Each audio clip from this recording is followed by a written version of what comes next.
And sadly, we must begin with the events in Charlottesville, Virginia, where one person was killed and 19 injured after a car ploughed into protesters following a rally of white nationalists. It was truly a weekend of horrifying images. We saw Nazi flags and marchers carrying torches, tiki torches, by the way, because nothing says white nationalist quite like faux Polynesian kitsch.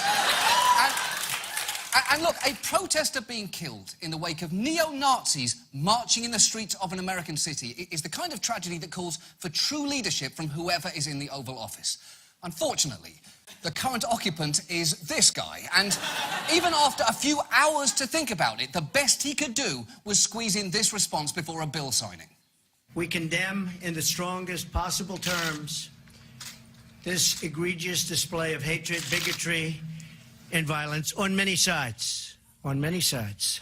Wait, on many sides? This was a white nationalist rally. You have to call that out by name. There honestly aren't many instances in modern American politics where you can honestly think that guy really should have mentioned the Nazis, but this is emphatically one of them. It's like a reverse Godwin's law. If you fail to mention Nazism, you lose the argument. And having made a wild false equivalence between Nazis and people who oppose Nazis, Trump moved on to his favourite subject, himself. It's been going on for a long time in our country. Not Donald Trump, not Barack Obama. It's been going on for a long, long time. It seems Trump's first response to anything bad happening is always to immediately absolve himself of any personal responsibility. He's the kind of guy who starts eulogies at funerals saying, "Great guy, I didn't kill him, but he's a great guy and he's dead and I didn't do it." And you know who might take issue with his statement that the white nationalists had nothing to do with Donald Trump? The white nationalists themselves. Because here is David Duke during yesterday's rally. We are determined to take our country back. We're going to fulfill the promises of Donald Trump. That's what we believed in. That's why we voted for Donald Trump, because he said he's going to take our country back, and that's what we got to do. I've got to say, David Duke and the Nazis really seem to like Donald Trump, which is weird because Nazis are a lot like cats. If they like you, it's probably because you're feeding them. Also, cats are like Nazis, but that's a whole different subject. And that kind of connection there is something that anyone in their right mind would want to immediately and repeatedly disavow. And it's not like Trump wasn't given the opportunity. Watch what happened at the end of his speech. Thank you, everybody. Mr. President, how do you respond to white nationalists who say they're participating in Charlottesville because they support you? They'd like me to sign the bill here instead of outside, so I think we'll do that. Okay? Thank you. You know, for a second there, as he came back to the podium, I almost thought, well, maybe he's about to say the right thing. But of course not.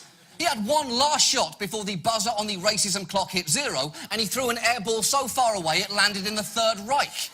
And for the record, even after he signed the bill, he got another chance.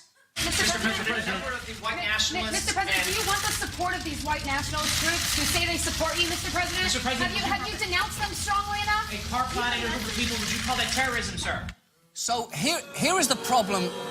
Here is the problem with that. A non-answer in a moment like this is an answer.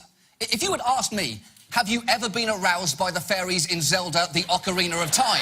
And I responded by slowly and silently walking away from you, you would know exactly what I was saying. And look, don't take that from me. Don't take that just from me. White nationalists seemed pretty clear about the message that Trump had sent to them with his response. This is from an infamous neo-Nazi website. Quote, Trump comments were good. He said he loves us all. Also refused to answer a question about white nationalists supporting him. No condemnation at all. When asked to condemn, he just walked out of the room. Really, really good. God bless him. To which God immediately released a statement saying, I unequivocally condemn the Nazis who invoked my name. Their beliefs and actions in no way reflect the glory of my creation. I mean, what kind of fucking idiot would not immediately distance himself from them?